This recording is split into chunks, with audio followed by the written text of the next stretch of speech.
vamos falar dos naipes. Quando a gente está analisando um bloco, naquele primeiro momento que a gente está olhando para o bloco, antes até de começar a fazer leitura, eu estou sentindo o bloco, estou observando o cenário, eu já posso fazer uma contagem de como estão os naipes. Está mais equilibrado? Tem mais quantia de paus? Tem mais quantia de copas? Esses naipes, o naipe que tiver mais quantia, digamos que esse bloco aí tivesse 5 cartas de paus. Isso já me passa uma informação que essa consulente vem vivenciando desafios na vida dela. E aí eu vou olhar ali no passado, que detalhes eu tenho. Ela vem talvez de alguns períodos, se tiver muitos paus na coluna do passado, de muito período de luta, né, de uma situação de conflito. Se tiver muitos paus no pensamento dela, ela está preocupada, ela não está bem mentalmente. Se vier muitos paus ali, 2 cartas ou uma carta de paus descrevendo, detalhando ela no emocional, mostra uma pessoa que está tensa, que está atravessando algum problema no emocional.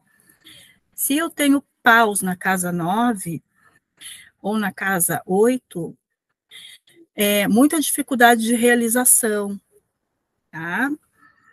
Então, eu vou observando essa predominância, né, e até mesmo em que linha cai mais determinado número de naipes, para eu entender como tem sido a trajetória dessa pessoa, né, nos últimos tempos, tá?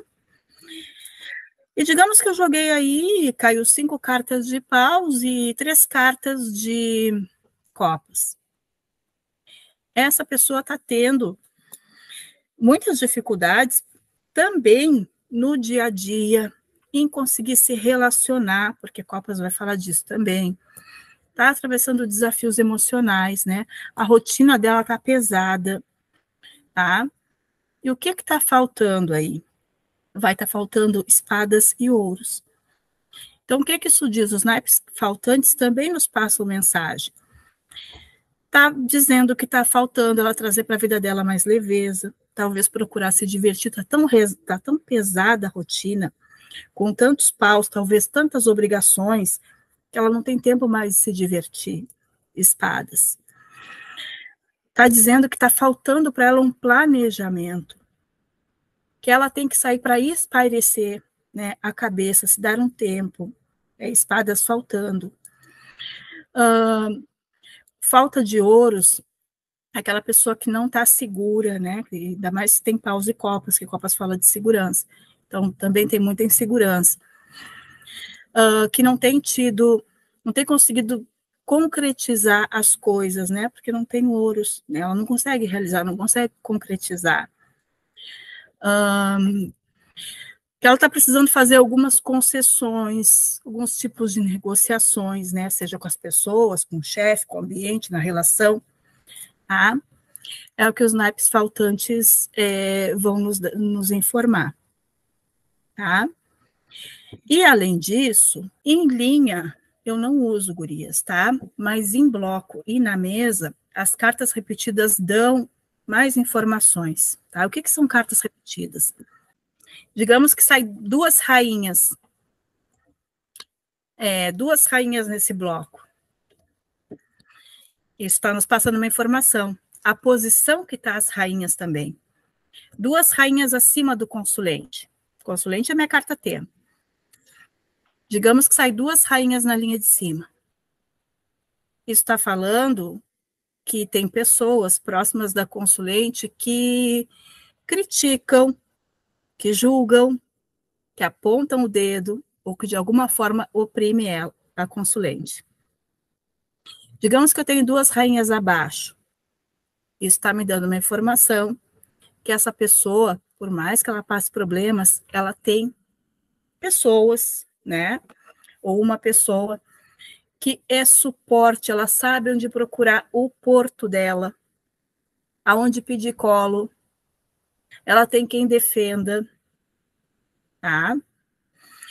Digamos que eu tenho aí 2 cartas 10 nesse bloco, ou 3 cartas 10. Os 10 vão falar de transição. São cartas ponte. Vocês vão ver isso aos poucos, né? Hoje não vamos ver tudo, porque senão vai ter gente que vai querer disparar. Não, mas aos poucos a gente vai vendo isso. O que significa 2 noves? Digamos que eu tenho aí... vocês acham graça. Digamos que eu tenho aí, num jogo, a âncora... Mas gurias, né? Se eu começo a falar muita coisa assim, o pessoal vai querer sair disparando. Eu tenho o cavaleiro e a âncora, 2 noves, um preto e um vermelho. Que mensagem isso traz? Tem uma mensagem aqui, tá? Como é que eu trabalho com essa leitura das cartas repetidas? Eu, dentro da mesa real, eu leio aquilo para o futuro, tá? Dentro do bloco, vocês vão experimentar. Vocês vão fazer leituras, vocês vão ver se aquilo vai caber mais para o presente para vocês, para mim funciona mais para o futuro. Ou se são mensagens futuras, tá? Dúvida? Tem 2 ases, né? 3 ases, sei lá, saiu o anel, o sol, que são ases, e o homem. Esses 3 ases estão passando uma mensagem. Dúvida, gurias? Socorro. Ó, viu? Já tem uma querendo disparar. A minha pergunta é a seguinte: carta de fundo, onde que ela entra nisso aí? Porque a gente faz que copia, porque ouviu alguém falar e tudo, mas a gente não tem tanta consciência. O que indicaria? Depende, tá? Tudo assim, ó, o teu baralho, claro que a gente aqui, nós estudamos uma escola, né? A gente estuda uma tradição, e eu sempre digo assim, é uma tradição atualizada, mas ela não deixa de ser tradição, tá? Por exemplo, essa informação das cartas repetidas não é original do Lenormand lá de 1800 e pouco, 789, né? Ela é uma associação feita para essa leitura interna das cartas francesas dentro do Lenormand, e ela funciona muito bem, tá? Mas assim, a carta de fundo, tu vai definir com o teu baralho qual vai ser a função dela. Tá? Isso aí, eu, por exemplo, trabalho assim. Geralmente a carta de fundo me dá um detalhe da situação perguntada. Mas, por exemplo, digamos que eu estou jogando uma mini mesa, tá? Então eu trabalho com a mini mesa de 18 cartas. Então, eu tirei ali as 18 cartas e as outras 18 ali ficou uma carta de fundo.